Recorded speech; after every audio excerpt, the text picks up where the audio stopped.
तो इसी बड़ी खबर पर हमारे साथ फोन लाइन पर मौजूद है मनोज पांडे, सीधे उनका रुख करते हैं।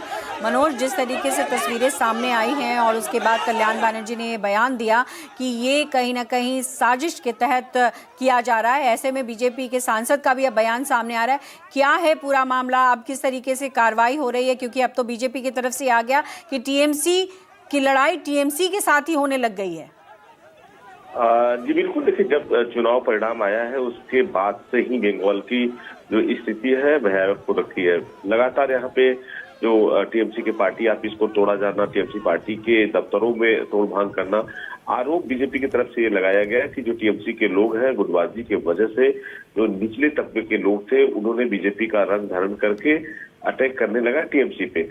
ये देखिए उसके बाद किस तरह से जब यहाँ जो पश्चिम बंगाल के बीजेपी के प्रदेश अध्यक्ष समी भट्टाचार्य बाकायदा इन सब चीजों पे लगाम लगाए। उन्होंने कहा कि किसी पार्टी से जो लोग छोड़ के आए हैं यानी टीएमसी छोड़ के आते हैं उनकी बीजेपी में कोई ज्वाइनिंग नहीं होगी, उन्हें कोई नहीं लिया जाएगा।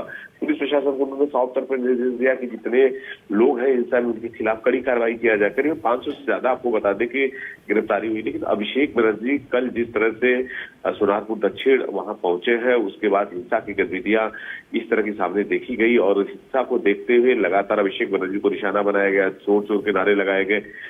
उसके बाद देखिए पूरे मामले में 6 लोगों की गिरफ्तारी हुई है।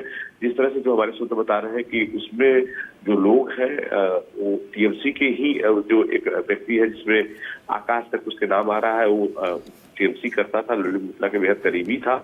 उसकी मां का इस तरह की बयान सामने आ रही है।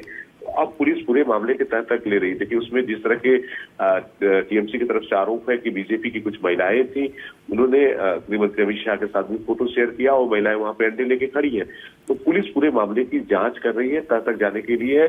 देखिए इसी के प्रतिवाद में आज कुणाल घोष जहाँ चंदी तला हुगली जिले में आता है, श्रीरामपुर के सांसद है, कुणाल घोष के साथ में जब वहां पहुंचे तो काफी लोग उनको काले कपड़े दिखाना शुरू कर दिए, जोर जोर के नारे लगाना शुरू कर दिए।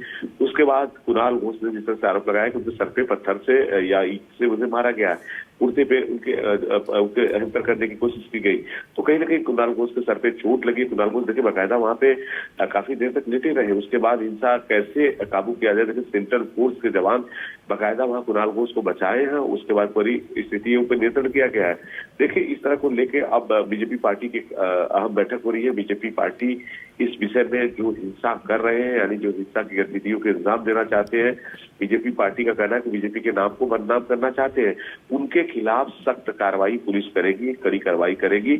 और बीजेपी में किसी की ज्वाइनिंग नहीं होगी। बीजेपी को किसी को इसमें जो टीएमसी से है या टीएमसी से छोड़ के आ रहे हैं, क्योंकि देखिए सत्ता में हम लोग लगातार देखते हैं कि सत्ता परिवर्तन होता है तो जो कार्यकर्ता होते हैं वो अपना रंग और ऑफिस का कलर बदल देते हैं, सत्ता के साथ में हो जाते हैं। तो इन सब चीजों पे लगातार बीजेपी की निगाह है।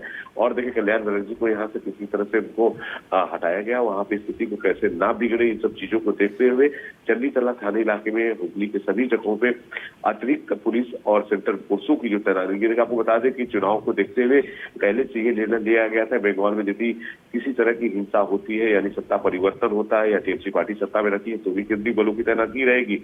लेकिन जब बीजेपी सत्ता में आई है उसके बाद भी सेंट्रल फोर्स जगह जगह मौजूद है और हिंसा पे कैसे काबू किया जाए उसकी पूरी व्यवस्था किया जा रहा है।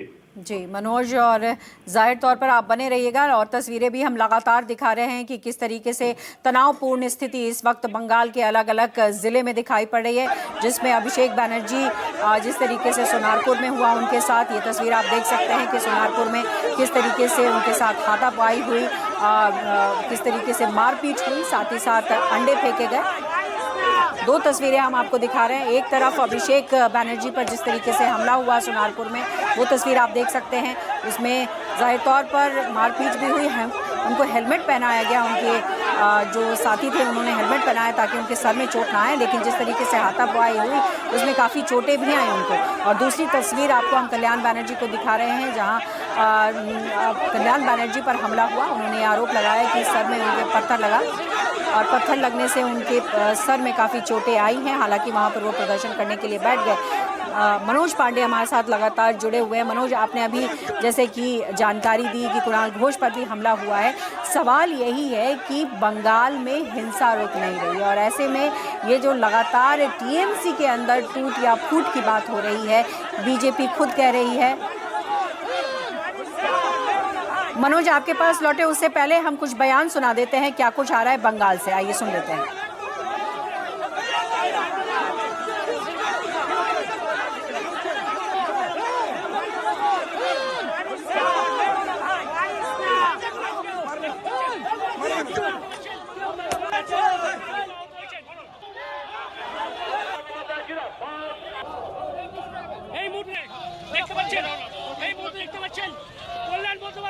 आक्रमण करके हमें स्तब्ध कर देना चाहते हैं ताकि हम लोग कुछ प्रोटेस्ट नहीं करें।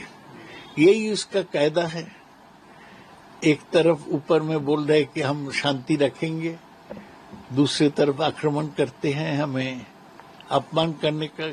लेकिन कुछ दिन सहने के बाद हम भी स्ट्राइक बैक करेंगे। अब देखेंगे, हम मैदान में उतरेंगे, ममता बनर्जी खुद उतरेगी, तो देखते रहिए। बीते 1-1.5 दशक में भाषाई हिंसा का जो स्वरूप है, भाषा में हिंसा, वो वास्तविक हिंसा को फलीभूत करवा देती है। उसकी परिणति वहां होती है।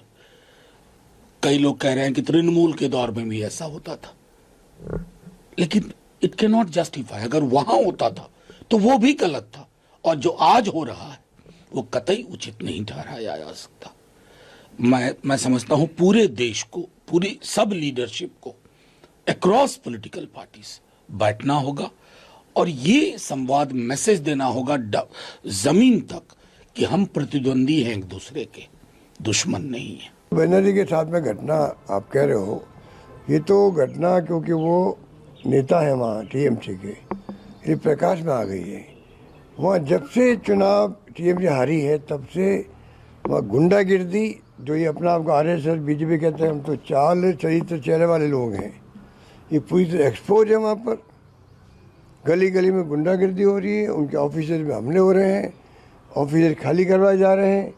क्या नहीं हो रहा है बंगाल के अंदर, और पूरा देश देख रहा है। तो ये, और इलेक्शन कमीशन भी चुप है। पुलिस सरकार बदलते ही खुद बदल जाती है, अपन जानते हैं। उनकी मजबूरी होती है कि उनको तो जो मुख्यमंत्री उनकी बात माननी पड़ती है। ऐसे हालात में देश चल रहा है। और भारत सरकार तो क्योंकि डबल इंजन है, तो वो इंजन भी उनके पक्ष में हो गया, तो डबल मार पड़ रही है वहाँ पर, डबल इंजन की मार पड़ रही है। तो अलग अलग पार्टियों के बयान अब सामने आ रहे हैं। किस तरीके से पार्टियां बयान दे रही है उससे अंदाजा लगाया जा सकता है कि बंगाल की स्थिति इस वक्त तनावपूर्ण है। मनोज पांडे लगातार हमारे साथ जुड़े हुए हैं। मनोज, हम लगातार देख रहे हैं कि अलग अलग पार्टियों से अब बयान आ रहे हैं। कुछ निंदा कर रहे हैं, तो बीजेपी ये कह रही है कि ये टीएमसी के अंदरूनी कलह है जो अब वो सड़क पर दिखाई दे रही है। ऐसे में जो स्थिति बनी हुई है, सरकार आगे क्या एक्शन लेने जा रही है? बेशक आपने ये जानकारी दी कि कुछ लोगों की गिरफ्तारी हुई है, लेकिन जिस तरीके से बयानबाजी हो रही है, इसमें कहां तक इसको देखा जाएगा कि ये बयान जो हैं कब थमेंगे? क्योंकि जिस तरीके से अभी मनोज झा कह रहे थे कि बयानों की वजह से भी चीजें इंस्टिगेट होती हैं। जी बिल्कुल। देखिए, जिस तरह से बंगाल में हम शुरू से ही देखते आ रहे हैं कि जब 34 साल सीपीएम सत्ता में थी, तो बाकायदा ये स्थिति 2011 में जब टीएमसी पार्टी यहाँ सत्ता में आई तो ऐसी स्थिति देखने को मिली।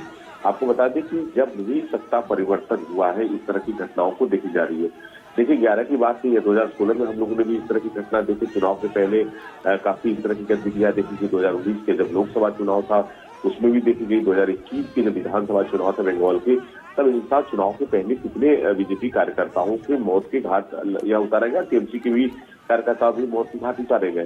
तो देखिए, आपस में पार्टी का द्वंद्विता वहां पर होना एक तरह से अलग चीज है, लेकिन जिस तरह से घटना बंगाल में होती है, हिंसक रूप धारण कर लेती है। आपको बता दें कि कब कहाँ पे किसके ऊपर वार कर दिया जाएगा, किसको यहाँ पे पत्थर और जिस तरह से हमले किए जाएंगे, इन सब चीजों को देखते हुए प्रशासन पूरी तरह से मुस्तैद है। बीजेपी की तरफ से मीटिंग अहम हो रही है कि जो लोग हिंसा कर रहे हैं या हिंसा जिसके पीछे साजिश है या कोई करवा रहा है या टीएमसी क्यों हो, चाहे उसमें कोई बीजेपी के लोग शामिल हो, उनके खिलाफ कड़ी कार्रवाई किया जाए। देखिए, अभिषेक बनर्जी की जिस तरह से हिंसा हुई है, अब तक 6 लोगों की उसमें गिरफ्तारी आपको बता दें हुई है और सभी 6 से पूछताछ किया जा रहा है। पुलिस पूरे सीसीटीवी फुटेज है वहां पे, जो मीडिया के जो फुटेज थे, जो कैमरे सारे हम लोग खुद ही मौजूद थे, तो सारे लोगों के फुटेज को पुलिस संभाल रही है और बाकायदा गिरफ्तारी हो रही है।